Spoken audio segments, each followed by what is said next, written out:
आज इसमें हम लोग पढ़ने चल रहे हैं present perfect tense. Present perfect tense क्या होता है पहले इसे समझेंगे तो पहचान जानेंगे। देखिए पहले इसका अर्थ क्या होता है। प्रेजेंट माने वर्तमान, परफेक्ट माने पूर्ण, टेंस माने काल। हिंदी किसी टेंस का निकालिएगा तो बीच से यहाँ से अर्थ शुरू करेंगे। परफेक्ट की हिंदी पूर्ण, परफेक्ट की हिंदी प्रेजेंट टेंस वर्तमान काल। इस टेंस का हिंदी क्या हो गया? वर्तमान काल। पूर्ण वर्तमान काल, पूर्ण वर्तमान काल।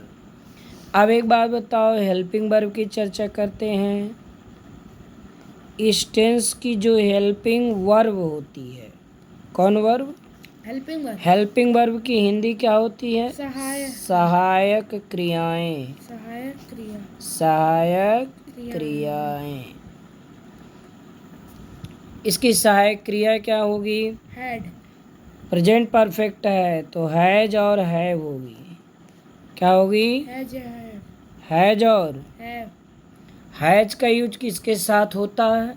हैड का सिंगुलर सब्जेक्ट के साथ। और ही सी इट, यानी हैज का प्रयोग ही सी इट। इट और सिंगुलर सिंगुलर सब्जेक्ट। सब्जेक्ट। कौन subject? Singular subject singular subject के साथ। साथ। और हैव का प्रयोग किसके साथ होता है? प्लूरल सब्जेक्ट के साथ। आई यू We, और plural we subject. They we they and plural plural subject. ठीक, यानी we use has with he she it and singular subject, but have is used with I you we they and plural subject. ठीक है। अब आप देखिए, present perfect tense या कोई tense हो, इसी पैटर्न पर आप प्रेजेंट परफेक्ट के आधार पर पास्ट परफेक्ट भी समझेंगे। उसकी सहायक क्रिया हैड होती है। क्या होती है? हैड है। सभी कर्ताओं के साथ हैड का प्रयोग होता है।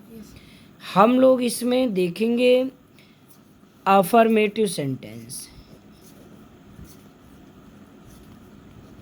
कौन सा? Affirmative affirmative sentence. Sentence. Affirmative sentence क्या होता है? सीधा सीधा जानिए। जिस सेंटेंस के अंत में पूर्ण विराम होगा, बीच में नॉट यानी नहीं शब्द ना रहे, यानी उसमें नहीं ना आए, अंत में पूर्ण विराम रहे, तो वो प्रेजेंट इंडेफिनिट होगा। सॉरी, क्या होगा वो? अफर्मेटिव सेंटेंस होगा। क्या होगा? Affirmative sentence. हाँ। अब देखो, हम लोग प्रेजेंट परफेक्ट टेंस में ध्यान देंगे। अफर्मेटिव सेंटेंस जैसे सीमा खाना खा चुकी है। सीमा खाना खा चुकी है। अब आपको ये बताते चलें इस टेंस की पहचान क्या है। जिन हिंदी वाक्यों के अंत में, ध्यान से आप लिख भी सकते हैं, जिन हिंदी वाक्यों के अंत में क्रिया के साथ चुका है, चुकी है, चुके हैं, चुका हूँ अथवा या ये ई आए, उसे प्रेजेंट परफेक्ट टेंस कहते हैं। ठीक, तो सीमा खाना खा चुकी है। देखिए कभी भी अनुवाद करने के लिए देखिए क्या पहले लिखा है? सीमा। तो सीमा की spelling S double E M A. Seema एक वचन है, अकेली है, तो क्या लगाएंगे? हैज लगाएंगे। और आप ध्यान देंगे परफेक्ट टेंस, चाहे प्रेजेंट परफेक्ट, चाहे पास्ट परफेक्ट, चाहे फ्यूचर परफेक्ट हो, सभी के साथ वर्ब की थर्ड फॉर्म यूज होती है। क्या यूज होती है? Third form. वर्ब की थर्ड फॉर्म। देखिए यहाँ खा में ना अपने तरफ से मिलाओ, खाना। खाना की इंग्लिश ईट।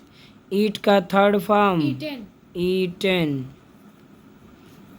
अब देखो ये खाना का मतलब भोजन, द फूड। क्या लिखोगे? The food. The food. फिर लिख दीजिए तुम पत्र पढ़ चुके हो, तुम पत्र पढ़ चुके हो। अब या है ये कैसे आएगा, जैसे तुम पत्र पढ़ लिए हो, तुम पत्र पढ़ लिए हो। पढ़ लिए हो, तो ऐसे में या ये ही आ जाएगा। Yes sir. तो देखिए तुम की इंग्लिश You. यू के साथ क्या लगेगा, हैव। हैव लगेगा। पढ़ना read, third form read, read. Spelling वही रहेगा।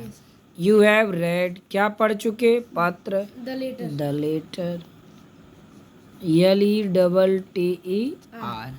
आप सूत्र इसमें देख लीजिए, फार्मूला क्या होता है। फार्मूला होता है सब्जेक्ट प्लस हैज या हैव। है प्लस वर्ब का third form plus object. Object plus other word, ये सूत्र है। इसी से आप ट्रांसलेशन करेंगे। और देखिए आगे हम लोग देखते हैं, जैसे माली फूल तोड़ लिया है, माली फूल तोड़ लिया है। तोड़ लिया है। तो माली की अंग्रेजी होता है the gardener, GARDENER। Gardener singular है ना, माली अकेला है, हाँ सर। तो हैज लगेगा। क्या लगेगा, हैज। The gardener has. फूल तोड़ना कोमल चीज, फूल तोड़ना पत्ती तोड़ना, इसकी इंग्लिश प्लक। क्या होती है, प्लक। बाकी की इंग्लिश ब्रीक होगी। The gardener has plucked, pluck का third form plucked. Plucked the flower. The flower. Flower, क्योंकि एक फूल तो तोड़ेगा नहीं तो फ्लावर्स लिखेंगे, अगर एक फूल कहता है तो फ्लावर लिखोगे। अच्छा इसका देखो, जैसे मैंने पाठ पढ़ा लिया, मैंने पहले लिखिए पाठ पढ़ा लिया। पढ़ा लिया या पढ़ा लिया है, कार्य कंप्लीट है। बिल्कुल। अब देखिए यहाँ भी हम लोग देख रहे हैं मैंने की इंग्लिश आई, क्योंकि मैं कह रहा हूँ ना, मैं कह रहा हूँ, मैंने का मतलब मैं कह रहा हूँ, तो आई आई के साथ क्या लगेगा, हैव। हैव। देखिए पढ़ाना टीच, टीच का थर्ड फॉर्म टाट। TAUGH। टाट। आई हैव टॉट क्या, पाठ, the lesson, the lesson. The lesson. Lesson. अब बोलो क्या, वीडियो पे नए हैं तो जरूर देखिए और लाइक और सब्सक्राइब और कमेंट करना ना भूलें। हाँ, आपको ये वीडियो कैसी लगी इसके बारे में इसके बाद हम लोग नेगेटिव सेंटेंस अगले दिन पढ़ेंगे, ठीक है। इसकी तैयारी करिए और इसका फेयर आप बनाइए, नोट बनाइए बढ़िया से, और इसकी तैयारी करते रहिए जिससे आपका टेंस बहुत अच्छा हो। Thank you.